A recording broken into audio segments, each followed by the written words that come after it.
Hi అండి అందరికీ ఈరోజు వీడియోలో వచ్చేసి ఉడకబెట్టిన టమాటో చట్నీ చేస్తున్నానండి.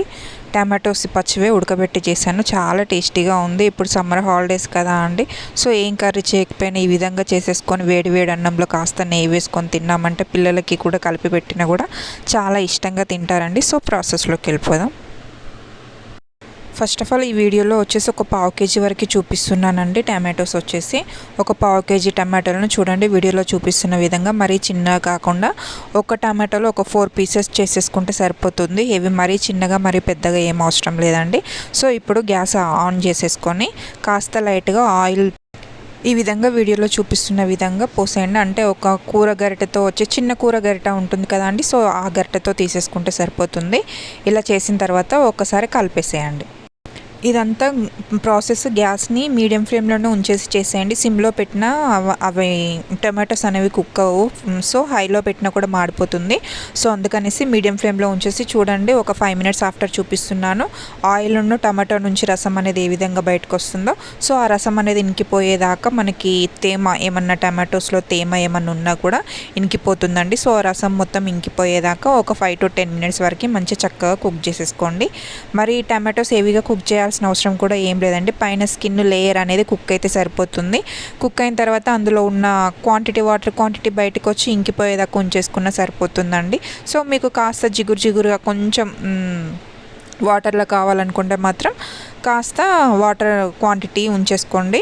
సో మాకు డ్రైగా కావాలనుకునే వాళ్ళు టోటల్ ఏం లేకుండా డ్రైగా పెట్టేసేయండి. సో ఇప్పుడు అందులోనే ఒక పావు కేజీకి ఒక గుప్పెడి వరకు చింతపండు చూపిస్తున్నానండి. ఒక గుప్పెడి వరకు చింతపండుని కూడా అందులో కలిపేసేయండి. కలిపేసేసి ఒక్కసారి ఆ హీట్కి చింతపండు అనేది ఆటోమేటిక్గా మెత్తబడిపోతుందండి. సో అందుకనేసి చూడండి వీడియోలో చూపిస్తున్న విధంగా ఒక్కసారి కలిపేసేయండి. ఇప్పుడు గ్యాస్ ఆఫ్ చేసేయండి. గ్యాస్ ఆఫ్ చేసేసి చల్లారబెట్టేసేయండి. చల్లారబెట్టేసి మెత్తగా మిక్సీ పట్టేసేయండి. సో ఇప్పుడు ఆవాలు ఒక టేబుల్ స్పూన్ వరకు ఆవాలు, ఒక టేబుల్ స్పూన్ వరకు మెంతులు యాడ్ చేస్తున్నానండి. సో ఈ పౌడర్ని కూడా మనం అందులో వేసామంటే చట్నీ అనేది ఇంకా టేస్టీగా వస్తుంది. సో అందుకనేసి కాస్త రోస్ట్ చేయండి.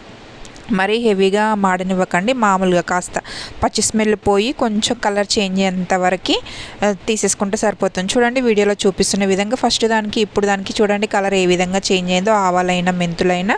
సో వీటిని చల్లారబెట్టేసి మంచిగా పౌడర్ చేసేసేయండి. పౌడర్ చేసేసిన తర్వాత ఇప్పుడు పోపు కోసం చూపిస్తున్నాను. పోపు కోసం వచ్చేసి కాస్త ఆయిల్ క్వాంటిటీ అనేది ఎక్కువ తీసేసుకోండి. మన కూర గరిటెతో లోతు కూర గరిట ఉంటుంది కదా అండి, సో దాంతో వచ్చేసి 4 గరిటెల వరకు తీసేసుకోండి. సో తీసేసుకున్న తర్వాత అందులోనే 1/2 టేబుల్ స్పూన్ వరకు జీలకర్ర, 1/2 టేబుల్ స్పూన్ వరకు ఆవాలు యాడ్ చేసేసి అందులోనే గరం మసాలా యాడ్ చేయండి. చెక్క వచ్చేసి ఒక 2, లవంగాలు వచ్చేసి ఒక 4 వరకు తీసేసుకోండి. ఎందుకంటే వీటి ఫ్లేవర్ తింటూ ఉంటే మంచి చక్కగా తెలుస్తుంది. అలానే ఎండుమిర్చి యాడ్ చేయండి. ఎండుమిర్చి యాడ్ చేసిన తర్వాత ఎండుమిర్చి కాస్త లైట్గా వేంపండి, ఎక్కువ వేంపకండి. వేగిన తర్వాత అందులోనే వెల్లుల్లి యాడ్ చేస్తున్నానండి. వెల్లుల్లి వచ్చేసి ఒక గడ్డ వరకు, చిన్న గడ్డ ఉంటుంది కదా, సో అది గడ్డ వరకు మొత్తం తీసేసుకోండి. ఇప్పుడు చల్లారబెట్టేసేయండి ఆయిల్ని. ఇప్పుడు మనం మిక్సీ పెట్టేసుకున్న పేస్ట్ ఉంది కదా అండి, సో టమాటాది, సో దాన్ని ఒక బౌల్లోకి తీసేసుకోండి. చూడండి ఎంత చక్కగా మిక్సీ అయిందో, మెత్తగా మిక్సీ పట్టేసేయండి. సో ఇలా మిక్సీ పట్టేసిన తర్వాత అందులోనే కారం యాడ్ చేస్తున్నాను. మీరు కారం మంచిగా నార్మల్గా తినే వాళ్ళైతే ఒక 3 టేబుల్ స్పూన్ వరకు కారం యాడ్ చేయండి. కొంచెం కారం తక్కువ తినే వాళ్ళైతే 1.5 వరకు తీసేసుకుంటే సరిపోతుంది. 1 టేబుల్ స్పూన్ వరకు ఇందాక మనం మిక్సీ చేసి పెట్టేసుకున్న పౌడర్ ఉంది కదా అండి, మెంతులు అండ్ ఆవాలది, సో అది కూడా యాడ్ చేయండి. ఇప్పుడు అందులోనే ఒక 3 టేబుల్ స్పూన్ కాదు, ఒక స్పూన్, చిన్న స్పూన్ వరకు సాల్ట్ యాడ్ చేసేసుకోండి. 3 స్పూన్స్ తీసేసుకోండి.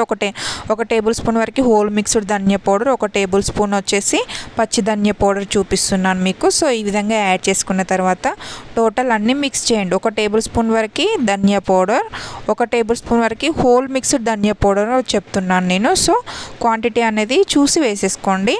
ఇలా టోటల్ అన్నీ మిక్స్ అయ్యేలాగా కలిపేసేసుకోండి. కారం అయినా, మనం వేసిన ఆవాల పొడి, మెంతుల పొడి అయినా, ధనియాల పౌడర్ అయినా, సాల్ట్ అయినా టోటల్ చక్కగా కలిసేలాగా ఒకసారి కలిపేసేసుకోండి. కొందరు ఇందులో పసుపు కూడా యాడ్ చేస్తారు, కాకపోతే నేను యాడ్ చేయట్లేదండి.